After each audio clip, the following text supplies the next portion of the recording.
जैसा कि दोस्तों आप जानती हैं कि एक वक्त में वीबीए और ऑल इंडिया मजलिस इत्तेहादुल मुस्लिमीन ने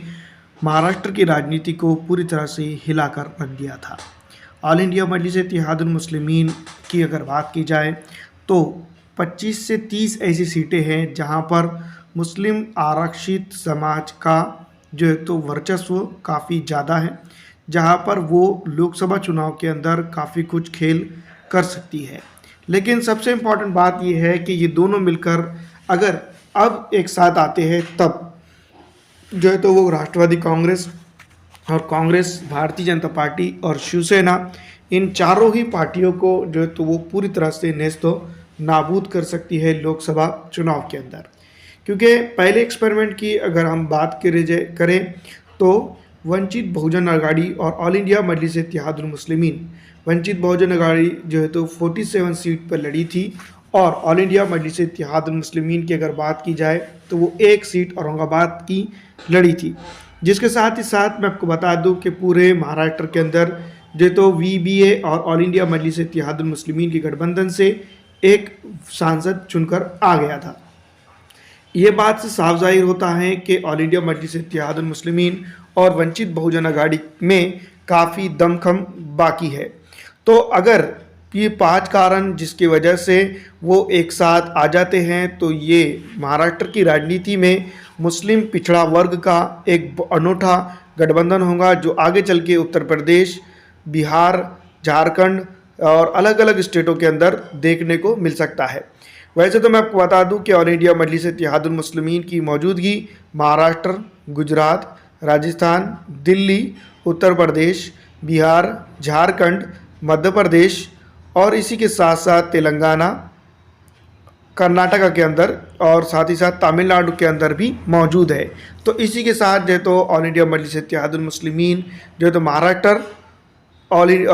महाराष्ट्र, उत्तर प्रदेश और बिहार के अंदर वंचित बहुजन अघाड़ी को साथ में लेकर जो है तो इलेक्शन लड़ती है, तो काफ़ी फ़ायदा वंचित बहुजन अघाड़ी को भी हो सकता है। फिलहाल अगर बात करें तो वंचित बहुजन अघाड़ी का जो है तो ना ही कोई आमदार है ना ही कोई खासदार है। लेकिन अगर वोटिंग की बात की जाए तो वंचित और ऑल इंडिया मजलिस इत्तेहादुल मुस्लिमीन ने 2019 के लोकसभा चुनाव के अंदर जो तो तकरीबन 7% से करीब करीब वोट हासिल करने में वो कामयाब रही थी। और ये अपने आप में बहुत बड़ी बात है जब वंचित बहुजन अघाड़ी और ऑल इंडिया मजलिस इत्तेहादुल मुस्लिमीन के पास उतने सोर्सेस नहीं थे। लेकिन आगे चल के जो है तो ये गठबंधन ज़्यादा दिन नहीं टिका और ये टूट गया।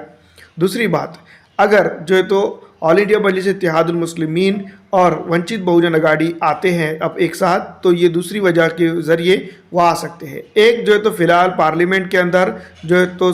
हमारे संविधान को बचाने की हद तक कुल इम्कान कोशिश कर रहा है, जिसका नाम असदुद्दीन अवैसी साहब है। और दूसरी तरफ अगर हम बात करें तो नाइंसाफ़ियों से लड़ता हुआ जो है तो डॉक्टर अंबेडकर के फर्जन, जिसको हम कह सके पोते कह सकते हैं हम जिसको, वो है प्रकाश अंबेडकर, जो वंचित बहुजन अघाड़ी के ज़रिए पिछड़ा, अति पिछड़ा, आरक्षित और दुर्बल समाज को साथ में लेकर उनकी न्यायिक जंग लड़ रहा है। तो दोस्तों अगर ये दोनों ही पार्लियामेंट के अंदर पहुंच जाते हैं तो ये बात साफ जाहिर होती है, उनके साथ अगर इम्तियाज़ जलील जैसे धुरंधर और कई एक वंचित बहुजन अघाड़ी के साथ निकल कर आने वाले धुरंधर अगर साथ में पहुंच जाते हैं तो ये बात साफ जाहिर हो सकती है कि ऑल इंडिया मजलिस इत्तेहादुल मुस्लिमीन और वंचित बहुजन अघाड़ी संसद के अंदर जो तो पार्लियामेंट के अंदर हमारी काफ़ी कुछ कर सकती है। तीसरी और सबसे बड़ी वजह यह है कि मुस्लिम पिछड़ा, आरक्षित, दुर्बल घटक और जो तो वंचित और बहुजन जिस तरह से देखा जाए जिनके ऊपर अत्याचार फिलहाल जो तो आप जानते ही हैं 2014 ही नहीं बल्कि लगातार बढ़ते हुए चला जा रहा है। हर जगह पर आप देख सकते हैं कि किस तरह से माइनॉरिटी, अल्पसंख्यक और वंचित बहुजन अलग अलग समाजों को किस तरह से टारगेट करके जो तो उनके ऊपर लगातार जुल्म बढ़ते हुए नज़र आ रहे हैं। तो ये तीसरी और सबसे बड़ी वजह थी। इनको इंसाफ दिलाने के लिए अगर ये दोनों ही पार्टियां एक साथ आ जाती हैं तो काफ़ी इसका जो है तो असर पड़ सकता है। चौथी और सबसे बड़ी वजह यह है कि जिस तरह से जो है तो वमन मेश्राम की एक बात बार बार याद आती है, वो कहते हैं कि 2024 का इलेक्शन आखिरी इलेक्शन होगा। अगर इस वक्त हमने लड़ाई नहीं लड़ी संविधान बचाने की तो हम कुछ भी बचा नहीं पाएंगे। तो अगर वो बात सही है जो मोहम्मद मेश्राम बार बार कहते हैं, उत्तर प्रदेश विधानसभा चुनाव के अंदर जो तो हर जनसभा के अंदर उन्होंने कहा था, जो असदुद्दीन अवैसी साहब के साथ गठबंधन में भी थे और बगैर गठबंधन के भी थे। और अगर सिर्फ और सिर्फ जो है तो महाराष्ट्र के लिए ही गठबंधन अगर वंचित बहुजन आघाड़ी ऑल इंडिया मजलिस इत्तेहादुल मुस्लिमीन के साथ कर लेती है तो काफ़ी असर पड़ सकता है। दूसरी तरफ अगर हम बात करें तो जो अंबेडकर साहब हैं वंचित बहुजन आघाड़ी के सरबराह फ़िलहाल मुस्लिम कार्यक्रमों में ज़्यादातर दिखाई दे रहे हैं। हुजूर मुफ्ती आज़म नानपारा के कार्यक्रम के दौरान भी उनकी जो तो नज़र काफ़ी पेश रही थी। तो इस बात से ये भी होगा कि जब वंचित बहुजन आघाड़ी मैदान में उतरेंगी तो मुस्लिम वोट और ऑल इंडिया मजलिस इत्तेहादुल मुस्लिमीन दोनों ही की वजह से जो तो मुस्लिम वोटों का बिखराव नहीं होगा, और जिसके चलते राष्ट्रवादी कांग्रेस, भारतीय जनता पार्टी, शिवसेना दोनों ही गठ को जो है तो इसका फ़ायदा नहीं होगा, जिसके चलते ऑल इंडिया मजलिस इत्तेहादुल मुस्लिमीन और वंचित बहुजन आघाड़ी को सीधी तौर पर जो है तो इसका फ़ायदा होगा, और आगे चलकर जो है तो इनके 48 में से ज़्यादा खासदार चुनकर आएंगे, और जो है तो भारत की पार्लियामेंट के अंदर महाराष्ट्र के गरीब, दुर्बल,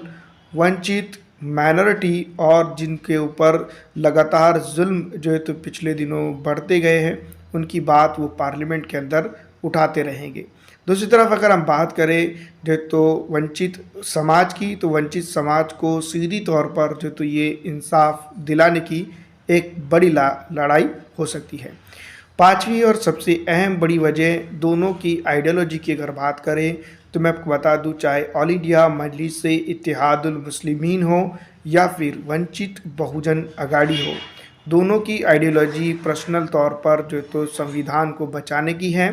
और संविधान के ज़रिए जनता को हुकूक दिलाने की है। अगर ये दोनों आइडियोलॉजी के स्तंभ एक साथ बढ़कर मिल जाते हैं तो इनका झंडा और डंडा पार्लियामेंट के अंदर ही नहीं बल्कि विधानसभा महाराष्ट्र के अंदर भी गूंज सकता है। बस शर्त ये है कि दोनों एक जगह फिर एक बार आ जाए। जिस तरह से अगर बात की जाए ऑल इंडिया मजलिस से इत्तेहादुल मुस्लिमीन की, तो उनके नेताओं की अगर बात करें तो वो लगातार यही कहते हैं कि हम वंचित बहुजन आघाड़ी के साथ जाने के लिए तैयार हैं। बस शर्त ये है कि वंचित बहुजन आघाड़ी और ऑल इंडिया मजलिस इत्तेहादुल मुस्लिमीन को एक साथ लाने की पहल की जाए।